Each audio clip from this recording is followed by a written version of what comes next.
na siya mag-file ng custody case against you, lumalambot ka na ulit sa kanya? Umiikot na naman yung tumbong mo sa selos. Pinipilit mo na naman yung sarili mo sa isang taong hindi ka namang gusto. Anong problema mo? Ano ba? Why are you so KSP? Ang asikasuhin mo nga si Leah. Nahulog mo kasi to. Sungit mo na, assuming mo pa. Mabilis ka na naman napapaikot ng babaeng yon. Nagkakagusto ka ba ulit kay Carol? Kahit hiwalay na kami, she's still the mother of our child. Kaya wag mo siya sinasaktan. Ito yung tatandaan mo, ha. Simula ngayon, may isa ka pang kakampi. Magaling kasi talaga magpa-victim yung Carol na yon. Kayang-kaya niyang pagmukayin akong masama sa harap ni Wilfred. Kahit siya naman talaga ito nagsisimula ng mga away namin. Don't worry, tita. I'm on your side. And I'll never get close to that Carol again.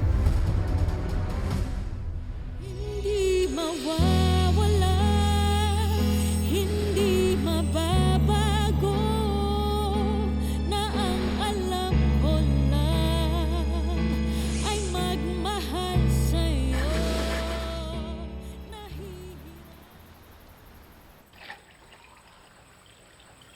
Carol.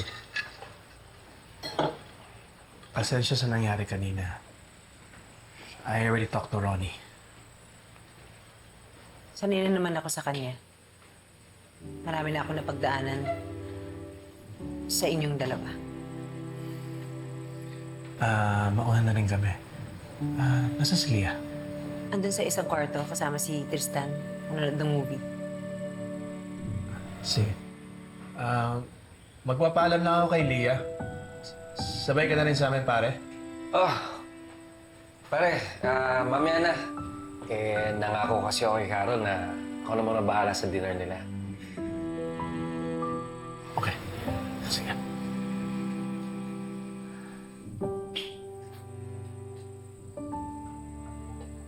Carol, pinagtanggol ka talaga ni Wilfred kanina. Narinig namin, pinagsasabihan niya si Ronnie. Kaya mukha naman talagang seryoso.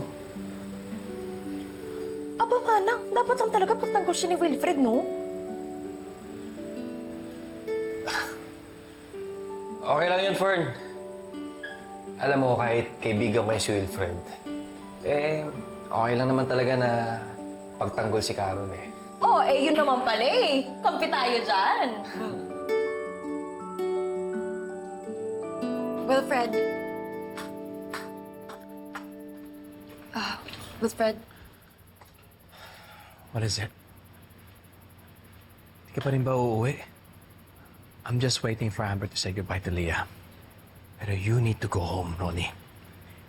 Sana naman Clara na yung sinabi ko sa'yo kanina. Don't worry, it's all clear to me. I just want to say sorry again. Kasi aaminin ko, I got scared seeing Carol with you again. Ano? I'm worried. I'm worried, okay? Natatakot ako na baka mabiktima ka niya ulit. Natatakot ako na baka ma-attach ka ulit sa kanya. There you go again. Wilfred, paano naman ako? Paano ka? Ronnie, ano ba sinasabi mo?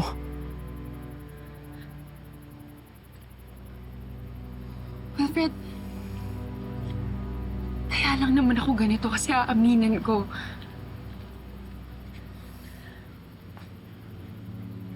I still care for you. A lot. More than a friend. Alam mo naman siguro yun. Nararamdaman mo naman siguro yun.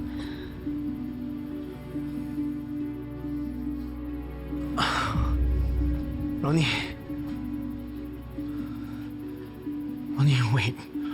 Okay? You know I'm not looking for romance right now. Why not? Matagal naman na kayong hiwalay ni Carol na hindi na nga kayo kasal. Remember nung nasa US tayo? Remember when I helped you move on from what Carol did to you? I can help you again. Wilfred, I can help you. I appreciate everything you've done for me. But I'm sorry. Wala lang talaga sa isip ko to ngayon eh. And I thought malino na sa'yo kung ano lang tayo. And besides, all I want to do right now is to focus on my kids. I can help you. I can help you take care of your daughters. Kagaya lang ng dati nung si Amber pa lang yun nandyan. Wilfred, gagawin ko yun. Even more. Wilfred, I will love you unconditionally. Okay, just give me one more chance.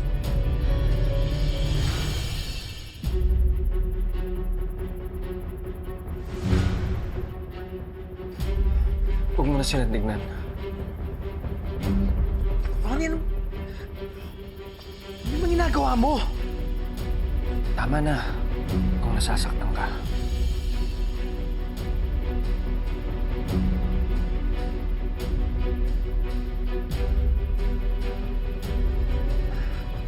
I'm sorry. I got carried away. Alam mo naman, emotional ako. Emotional ako when it comes to my feelings for you. Dad? Tita Ronnie?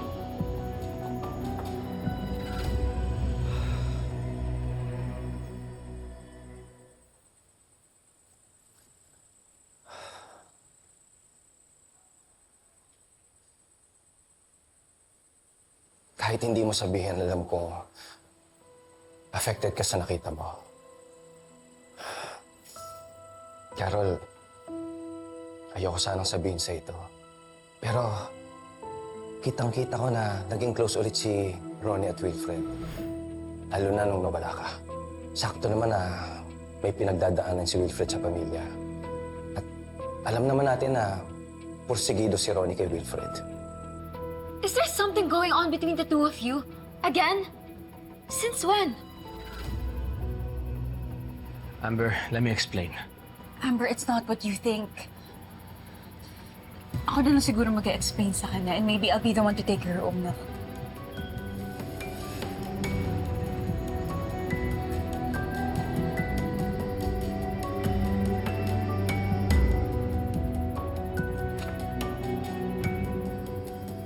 Amber, let's talk somewhere else, okay?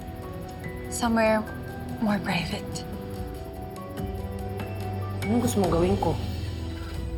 I-message ko?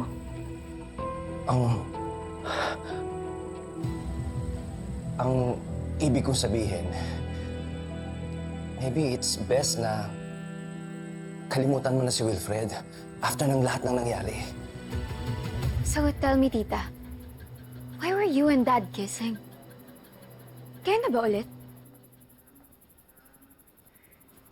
Amber, there's no use in lying. Aminin ko na sa'yo.